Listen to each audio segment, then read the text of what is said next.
Good morning po. Tayo po'y mag-aral ng salita ng Diyos, Ephesians chapter 1 verse 3.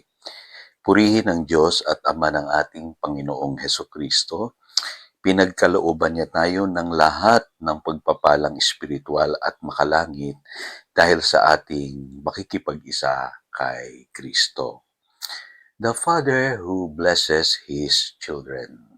At dito sa verse na ito, bagamat napakaiksi po, pero makikita na natin kaagad yung character ng ating Ama sa Langit. Siya po yung nagpapala ng buhay ng kanyang mga anak.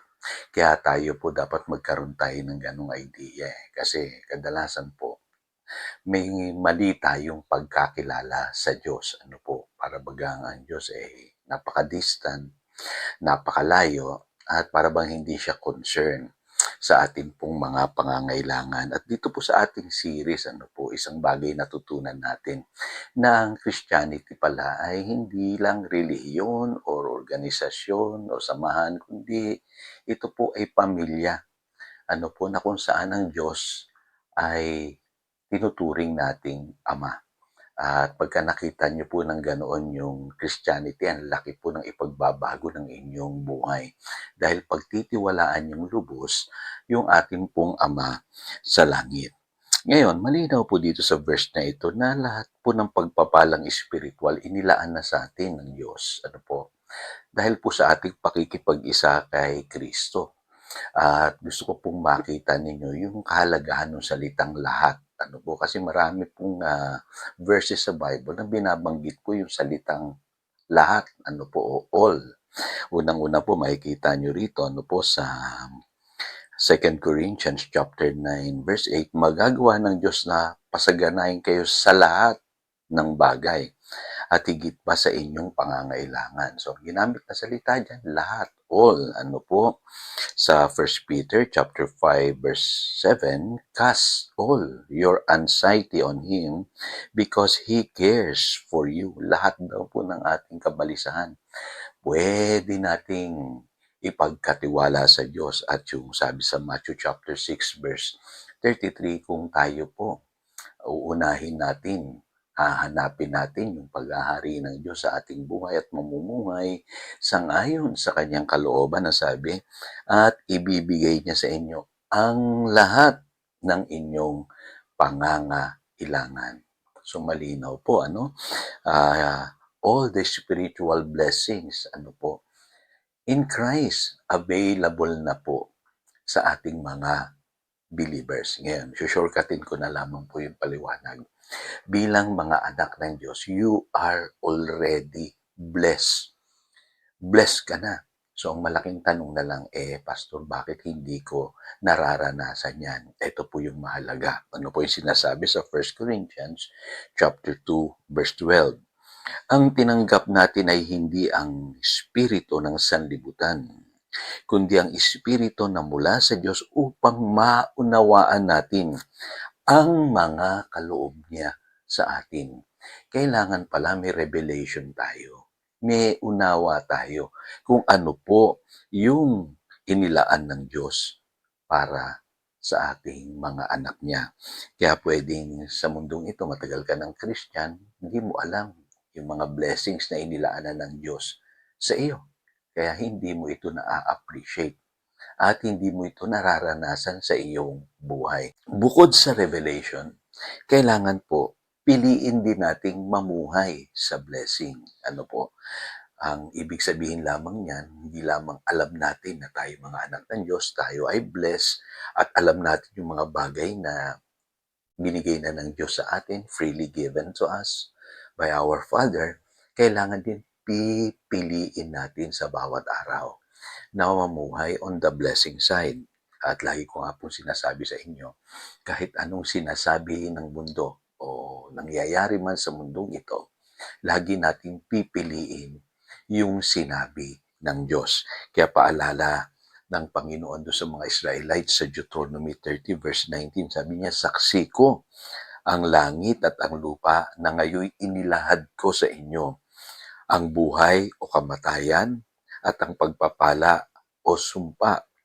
Kaya piliin ninyo ang buhay para kayo at ang inyong lahi ay mabuhay ng matagal. So kita ninyo, no? Yung blessing naroroon na. Ibinigay na ng Diyos sa mga Israelita, pero kailangan nilang piliin sa bawat araw ng kanilang buhay na mamuhay sang-ayon po sa sinasabi ng Diyos. Kaya alam niyo po, makikita ninyo sa Bible, nangyayari po yung mga miracles dahil sa Word of God. Naalala niyo po yung nangyari kay Peter nung siya po'y nagkaroon ng napakalaking huli. Ano po? Yung naganap po yan doon sa Luke chapter 5 verses 1 to 11. Ngayon, i-observe po ninyo yung nangyari dito. Ano po? Ako po kasi maski nung hindi pa ako pastor, ang lagi kong tanong yung tanong na papaano. Kasi sasabihin ng iba, pinagpala ka na ni Jesus. Binless ka na ni Lord. Ang laging tanong po sa aking isipan, papaano? Paano nangyari? Kaya dito po makikita natin paano nangyari yung himala sa buhay po ni Simon Peter. Ano po? Unang-una po, it is a miracle from the Word of God. Makikita nyo sa Luke chapter 5 verse 1, yung mga tao nag-uunahan sa pakikinig ng salita ng Diyos. Nangangaral ang Panginoong Jesus. At maging si Peter po sabi, hiniram ng Panginoong Jesus yung kanyang bangka. Mababasa nyo sa verse 3. At doon naupo ang ating Panginoong Jesus. Ano po? At nangaral. So, kapansin-pansin po yun. Ano po? At doon sa verse 4, pagkatapos po magsermon ng Panginoong Jesus, sinabi niya kay Simon, tandaan niyo po yung words na nakikita niyo sa Bible. Sinabi niya kay Simon, pumalaot kayo at ihulog ang lambat. So, makikita ninyo, nagbitiw ng word ang ating Panginoon na sinunod naman ni Peter. At kapansin-pansin, ano po, sa attitude po ni Simon Peter, no? Pwede niya nang hindi piliin yung salita ng Diyos eh. Kasi pagod na siya eh. Pwedeng umuwi na lang siya. Pero nakinig pa rin siya ng salita ng Diyos. Pwede niyang pairalin yung kanyang katuwiran. Pwede niyang sabihin kay Jesus, ako ang expert dito, ako ang mangingisda. Ikaw mangangaral ka pero hindi ka mangingisda. Ako alam ko ang galaw ng mga isda. No? Kumbaga expert ako rito. Pero ang sinabi niya sa verse 5, dahil sa sinabi ninyo, ihuhulog ko ang lambat. So makikita niyo kung paano naganap yung miracle sa buhay ni Simon Peter dahil sa salita ng ating Panginoong Jesus. Mas pinili niyang pakinggan yung sinabi ng Panginoong Jesus bagamat pagod na siya, bagamat ginawa niya na yung lahat ng kanyang dapat gawin. At alam niya sa kanyang buhay, magaling siyang mangingisda. Pero still, pinairal niya sa kanyang buhay yung sinabi ng Panginoong Hesukristo. At doon, naghimala ang Panginoon. Ganon din tayo today. We can choose to believe in the Word of God. Kaya itong mga nangyayari sa bayan natin, malinaw lang. The same situation, china-challenge tayo ng Lord na mamuhay pa rin sa ngayon sa kanyang sinabi. So tayo po'y manalangin. Salamat, Panginoon, sa mga katotohanan ito. At malinaw pala na ikaw ay isang ama na nagbi-bless ng iyong mga anak.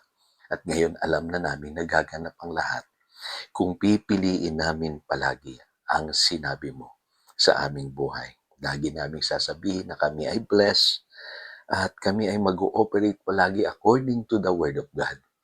At araw-araw, pipiliin namin at sasabihin namin na kami ay pinagpala na. Salamat, Panginoon. Purihin ka. Yan ang aming panalangin. In Jesus' name we pray. Amen.